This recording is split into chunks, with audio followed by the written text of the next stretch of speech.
네, 안녕하세요. JB입니다. 오늘 영상 시작하기 전에 감사 인사부터 드리고 시작하도록 하겠습니다. 정말 많은 분들이 슈퍼땡스를 보내주셔서 많이 놀랐습니다. 이번에 제가 인텔 실적 발표 전에 들어간다고 멤버십 커뮤니티 게시판에 글을 올렸을 때 같이 들어가신 회원분들이 지난번 구글 실적 발표 전에 들어가셨던 분들보다도 더 많으셨던 것 같아요. 물론 구글 때에도 많은 분들이 들어가셨었지만 이번 인텔은 훨씬 더 많은 분들이 들어가신 게 아닌가. 물론 구글이나 인텔 모두 엄청난 폭등을 하며 큰 수익을 우리에게 안겨줬는데요. 네, 아무튼 멤버십 회원이신 보웅우팡님, 미국 주식 인생 오리님, 구진성님, 아마란스님, 가즈항님, 아이리시 거린타운님, 원에이님이 소중한 슈퍼땡스 후원을 보내주셨습니다. 이번에 수익 보신 거 다들 정말 축하드리고요. 앞으로도 멤버십 커뮤니티 게시판을 통해 많은 도움 받으실 수 있게 최선을 다하겠습니다. 이번 주에는 워낙 중요한 기업들의 실적이 많이 내정되어 있었어서 예상대로 시장이 큰 변동성을 보였고 또 그만큼 우리가 좋은 기회도 상당히 많이 잡을 수 있었던 장이었던 것 같습니다. 그런데 중국 숏 양이 어제 크게 하락을 했습니다. 근데 뭐 숏은 제가 늘 드리는 말씀이지만 애초에 워낙 소량만 재미로 들어갔었던 것이고 또 다른 구글이나 인텔, 은행주 등이 요즘 워낙 크게 올라줘서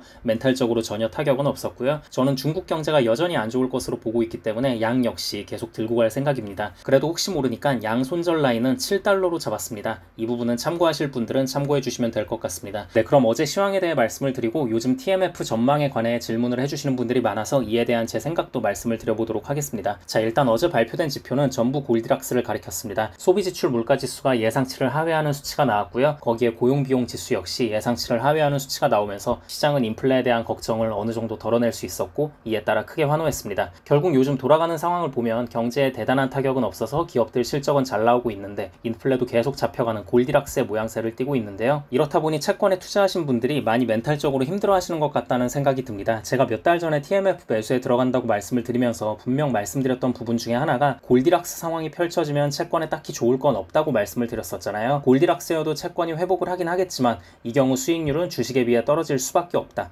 이 부분은 염두에 두시고 채권 투자를 하셔야 한다고 말씀을 드렸습니다. 아무튼 그래서 요즘 보면 종종 이런 질문이 달려요. 현 시점에서 채권에 좋을 만한 상황은 뭐가 있을까요? 라는 질문인데요. 자, 여러분 다들 아시다시피 저는 주식 비중이 70이고 채권이 30이니까 주식을 더 응원해야 하는 입장이지만 어쨌든 이번 영상에서만큼은 채권의 입장에서 긍정 시나리오를 그려가며 말씀을 드리도록 하겠습니다. 우선 첫 번째로 경기 침체에 대한 부분이에요. 저는 아직도 경기 침체가 올 수 있는 여지가 남아있다고 보고 있습니다. 아무리 지금 나오는 모든 지표들이 골디락스를 말하고는 있지만 저는 여전히 경기 침체가 올 여지가 있다고 보고 있어요. 이게 왜 그러냐면요. 지금 보시면 미국만 지표가 좋아요. 지금 보면 일단 중국은 공식 청년 실업률만 20%가 넘고 지방정부 다 망하고 있으니까 더 이상 말할 것도 없고요. 유럽도 그렇고 한국도 그렇고 사실 전 세계가 경기가 다 안 좋거든요. 당장 어제 유럽의 최고 경제 대국인 독일 GDP 수치 발표된 것만 봐도 마이너스 0.2%로 마이너스 성장률을 기록하기도 했고요. 그러니까 지금 보시면 미국만 잘 버티고 좋은 거기 때문에 지금 당장은 아니더라도 올해 말이나 내년 초쯤 해서는 전 세계의 경제 상황이 미국에도 영향을 끼치지 않을까라는 생각을 좀 하고 있습니다. 자, 그리고 두 번째는 이번 일본의 YCC 정책 변경입니다. 결국 기준점을 기존 0.5에서 이번에 1.0으로 올렸잖아요. 설마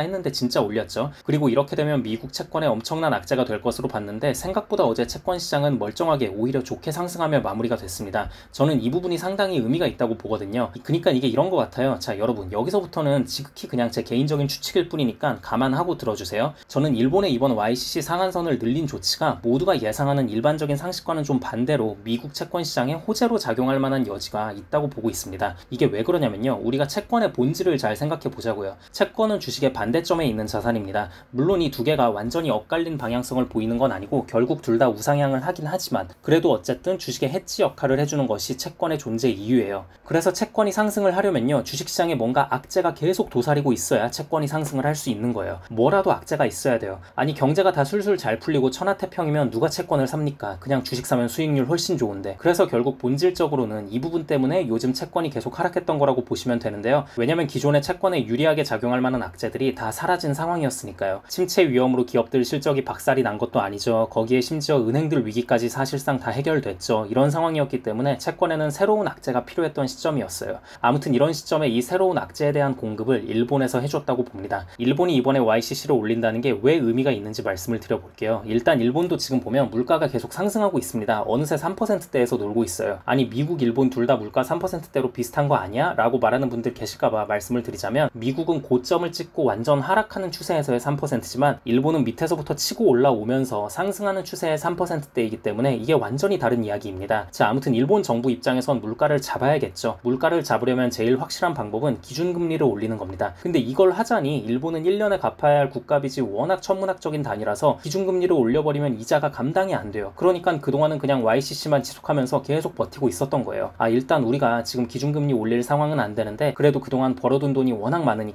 YCC 하면서 잘 버티고 있다 보면 미국도 결국 기준금리 인하를 하긴 할 거니까 그렇게 되면 미국과의 금리 차도 축소가 되면서 좋은 날이 오겠지. 그때까지만 잘 버텨보자. 그리고 심지어 미국은 인플레도 계속 잘 잡혀가는 추세잖아. 조만간 좋은 소식이 있겠지 하고서 미국만 믿고 오매불만 기다렸던 겁니다. 근데 이번에 파월이 FOMC 끝나고 말하는 게 어째 좀 이상해. 경기 침체는 없을 거라고 말은 하는데 결국 뭐 그거는 일본 입장에선 알 바 아니고 일본이 지금 간절히 바라는 건 금리 인하에 대한 힌트라도 좀 던져줄 줄 알았는데 오히려 고금리를 계속 유지한다고 말하고 내년에나 가야 좀 이걸 내리니 많이 검토해보겠다고 하니까 여기서 일본이 야마가 완전히 돌아버린 거예요. 빡이 그냥 제대로 친 겁니다. 야, 미국 얘들 진짜 너무한 거 아니야? 아니 지들은 경제 튼튼하다고 버틸 수 있다고 저렇게 계속 고금리 유지하고 금리 인상 더 할 수 있다고 해대고 그러면 미국 국채 수익률 올라갈 거고 일본이랑 금리 차도 점점 더 벌어질 텐데 그렇게 되면 가뜩이나 지금도 안 팔리는 일본 국채는 어떻게 팔라는 거야. 아니 그동안 우리가 지들 편이 봐준 게 몇 개고 동맹국으로서 액션 취해준 게 얼만데 너무하네 진짜 라고 받아들인 거죠. 그래서 이번에 YCC 상한을 늘려버리면서 미국의 일종의 경고장을 날린 것으로 저는 보고 있습니다. 그리고 미국은 지금 일본의 눈치를 계속해서 볼 수밖에 없는 상황이에요. 왜냐면 일본이 지금은 그냥 경고 수준으로 끝냈지만 미국이 자꾸 자기들 상황 안 봐주고 지들만 살겠다고 절해버리면 일본이 갖고 있는 미국채 던져버릴 거고 그럼 진짜 미국도 큰일 나거든요. 그리고 지금 미국도 국가빚이 엄청난 상태라서 국채 좀 팔려고 옐런 재무장관이 중국에도 가서 채권 영업 무지하게 하고 있잖아요. 자존심 다 버리고 고개를 막 3번이나 조아리면서 미국 채권 사달라고. 근데 이런 절박한 상황에 미국 채권 최대 보유국인 일본이 등을 돌리고 미국 채권 안 사주고 심지어 안 사주는 걸 넘어서 본인들이 갖고 있는 미국채 팔아버리면서 자금 확보하고 이러면 미국도 난리가 날 수밖에 없는 상황입니다. 그래서 아무튼 일본의 이런 반항적인 액션을 채권 시장에서는 나름 좋게 본 것 같습니다. 야, 일본이 그동안은 잘 참고 참다가 이번에 저렇게까지 나오는 거 보니 파월도 다음 FOMC에서는 금리 인상에 대해 더는 강하게 발언 못하겠구나 라고 좋게 받아들였다는 생각이 좀 듭니다. 그래서 TMF도 상승을 했고요. 네, 아무튼 그래서 앞으로 추이를 더 지켜봐야겠지만 그래도 약간은 채권 쪽에서 희망이 생겼다라고 볼 수 있을 것 같습니다. 네, 그럼 오늘 영상은 여기까지 하도록 하고요. 다음 영상에서 뵙겠습니다. 감사합니다.